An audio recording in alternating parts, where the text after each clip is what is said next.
Mensaje a la nación. La actitud asumida por las compañías petroleras, negándose a obedecer el mandato de la Justicia Nacional, que por conducto de la Suprema Corte las condenó en todas sus partes a pagar a sus obreros el monto de la demanda económica que las propias empresas llevaron ante los tribunales judiciales por inconformidad con las resoluciones de los tribunales del trabajo, impone al Ejecutivo de la Unión el deber de buscar en los recursos de nuestra legislación un remedio eficaz que evite definitivamente para el presente y para el futuro el que los fallos de la justicia se nulifiquen o pretendan nulificarse por la sola voluntad de las partes o de algunas de ellas mediante una simple declaratoria de insolvencia, como se pretende hacerlo en el presente caso, no haciendo más que incidir con ello en la tesis misma de la cuestión que ha sido fallada. Hay que considerar que un acto semejante destruiría las normas sociales que regulan el equilibrio de todos los habitantes de una nación, así como el de sus actividades propias, y establecería las bases de procedimientos posteriores a que apelarían las industrias de cualquiera índole establecidas en México y que se vieran en conflictos con sus trabajadores o con la sociedad en que actúan, si pudieran maniobrar impunemente para no cumplir con sus obligaciones ni reparar los daños que ocasionaran con sus procedimientos y con su obstinación. Por otra parte, las compañías petroleras, no obstante la actitud de serenidad del gobierno y las consideraciones que les ha venido guardando, se han obstinado en hacer, fuera y dentro del país, una campaña sorda y hábil que el Ejecutivo Federal hizo conocer hace 2 meses a uno de los gerentes de las propias compañías y que éste no negó y que han dado el resultado que las mismas compañías buscaron: lesionar seriamente los intereses económicos de la nación, pretendiendo por este medio hacer nulas las determinaciones legales dictadas por las autoridades mexicanas. Ya en estas condiciones no será suficiente, en el presente caso, conseguir los procedimientos de ejecución de sentencia que señalan nuestras leyes para someter a la obediencia a las compañías petroleras,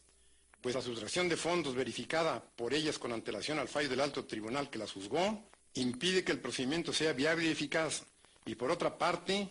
el embargo sobre la producción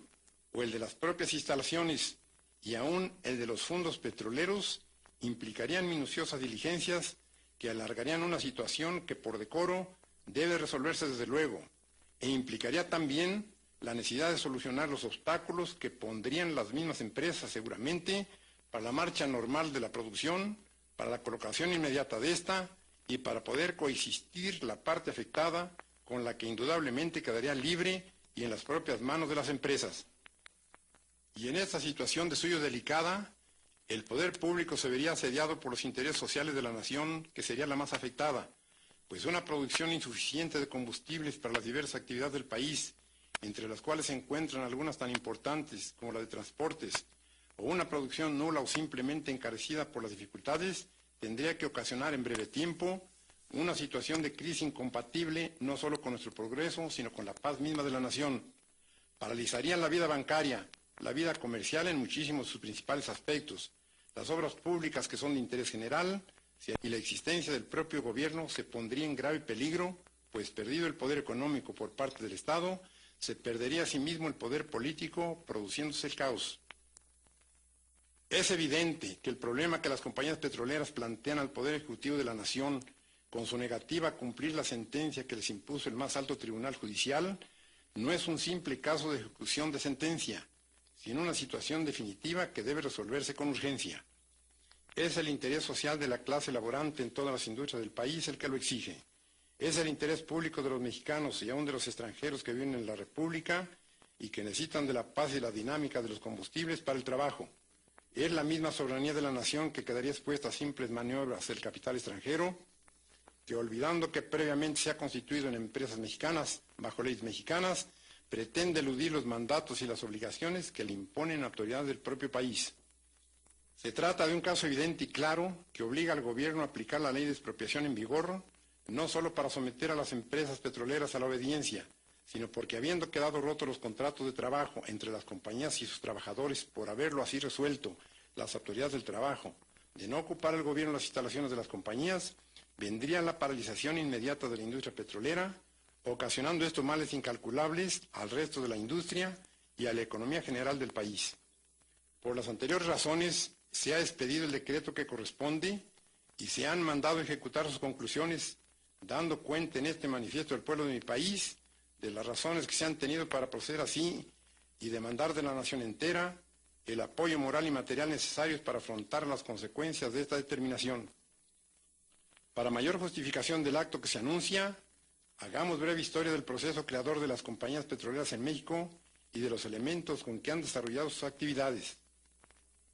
Se ha dicho hasta el cansancio que la industria petrolera ha traído al país cuantiosos capitales para su fomento y desarrollo.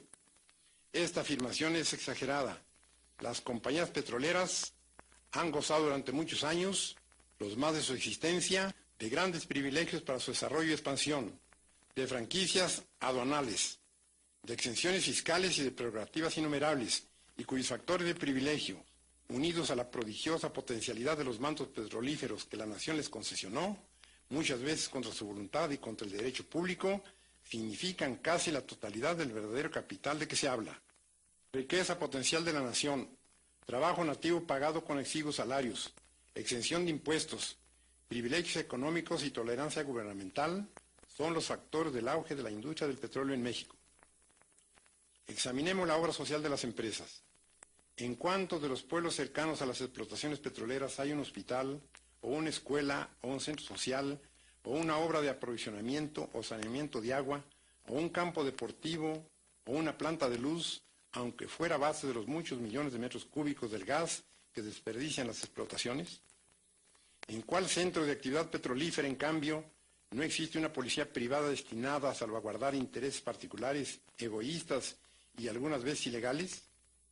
De estas agrupaciones, autorizadas o no por el gobierno, hay muchas historias de atropellos, de abusos y de asesinatos, siempre en beneficio de las empresas. ¿Quién no sabe o no conoce la diferencia irritante que norma la construcción de los campamentos de las compañías? Confort para el personal extranjero, mediocridad, miseria e insalubridad para los nacionales,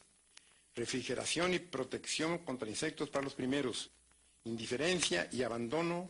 médico y medicina siempre regateados para los segundos,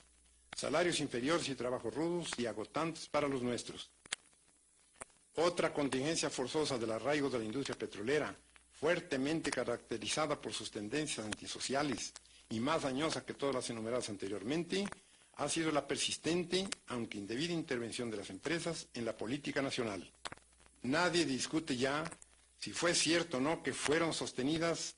fuertes fracciones de rebeldes por las empresas petroleras en la Huasteca veracruzana y en el istmo de Tehuantepec durante los años de 1917 a 1920 contra el gobierno constituido.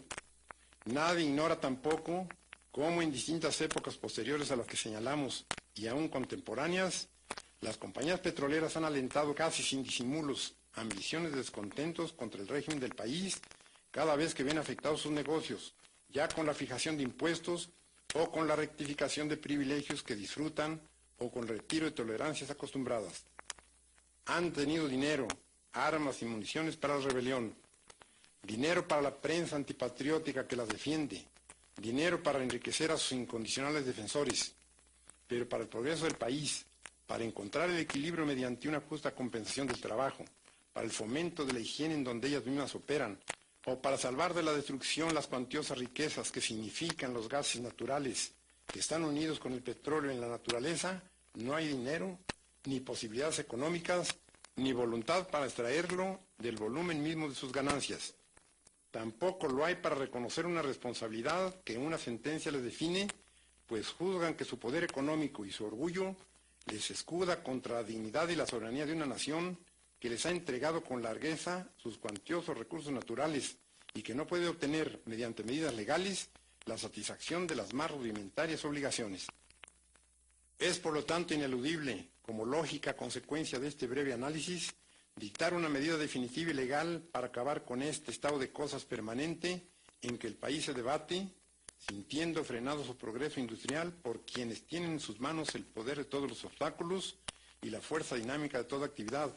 usando de ella no con miras altas y nobles, sino abusando frecuentemente de ese poderío económico hasta el grado de poner en riesgo la vida misma de la nación, que busque elevar a su pueblo mediante sus propias leyes, aprovechando sus propios recursos y dirigiendo libremente sus destinos.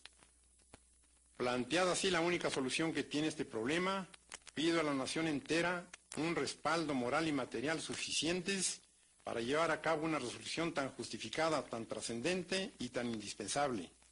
El gobierno ha tomado ya las medidas convenientes para que no disminuyan las actividades constructivas que se realizan en toda la República, y para ello solo pido al pueblo confianza plena y respaldo absoluto en las disposiciones que el propio gobierno tuviera que dictar. Sin embargo, si fuera necesario, haremos el sacrificio de todas las actividades constructivas en que la nación ha entrado durante este periodo de gobierno para afrontar los compromisos económicos que la aplicación de la ley de expropiación sobre intereses tan vastos nos demanda, y aunque el subsuelo mismo de económicos para saldar el compromiso de indemnización que hemos contraído, debemos aceptar que nuestra economía individual sufra también los indispensables reajustes, llegándose, si el Banco de México lo juzga necesario, hasta la modificación del tipo actual de cambio de nuestra moneda, para que el país entero cuente con numerario y elementos que consoliden este acto de esencial y profunda liberación económica de México. Es preciso que todos los sectores de la nación se revistan de un franco optimismo y que cada uno de los ciudadanos, ya en sus trabajos agrícolas, industriales, comerciales, de transportes, etc., desarrollen a partir de este momento una mayor actividad para crear nuevos recursos que vengan a revelar cómo el espíritu de nuestro pueblo es capaz de salvar la economía del país por el propio esfuerzo de los mexicanos. Y como pudiera ser que los intereses que se debaten en forma acalorada en el ambiente internacional pudieran temer de este acto de exclusiva soberanía y dignidad nacional que consumamos una desviación de materias primas primordiales para la lucha en que están empeñadas las más poderosas naciones, queremos decir que nuestra explotación petrolífera no se apartará un solo ápice de la solidaridad moral que nuestro país mantiene con las naciones de tendencia democrática, y a quienes deseamos asegurar que la expropiación decretada solo se dirige a eliminar obstáculos de grupos que no sienten la necesidad evolucionista de los pueblos, ni les dolería ser ellos mismos quienes entregaran el petróleo mexicano al mejor postor, sin tomar en cuenta las consecuencias que tienen que reportar las masas populares y las naciones en conflicto. En tal virtud, y en uso de las facultades que al Ejecutivo Federal concede la ley de expropiación vigente, y considerando que es del dominio público que las empresas petroleras que operan en el país y que fueron sentenciadas a implantar nuevas condiciones de trabajo por el grupo número 7 de la Junta Federal de Conciliación y Arbitraje el 18 de diciembre último, expresaron su negativa a aceptar el auto pronunciado, no obstante de haber sido reconocida su constitucionalidad por ejecutoria de la Suprema Corte de Justicia de la Nación, sin aducir como razones de dicha negativa otra que la de una supuesta incapacidad económica, lo que trajo como consecuencia necesaria la aplicación de la fracción 21 del artículo 123 de la Constitución General de la República, en el sentido de que la autoridad respectiva declara rotos los contratos de trabajo derivados del mencionado laudo. Considerando que este hecho trae como consecuencia inevitable la suspensión total de actividad de la industria petrolera, y en tales condiciones es urgente que el poder público intervenga con medidas adecuadas para impedir que se produzcan graves trastornos interiores que harían imposible la satisfacción de necesidades colectivas y el abastecimiento de artículos de consumo necesario a todos los sectores de población, debido a la consecuente paralización de los medios de transporte y de las industrias productoras, así como para proveer a la defensa, conservación, desarrollo y aprovechamiento de la riqueza que contienen los yacimientos petrolíferos, y para adoptar las medidas tendientes a impedir la consumación de daños que pudieran causarse a las propiedades en perjuicio de la colectividad, obligan al gobierno a decretar la expropiación de los bienes destinados a la producción petrolera.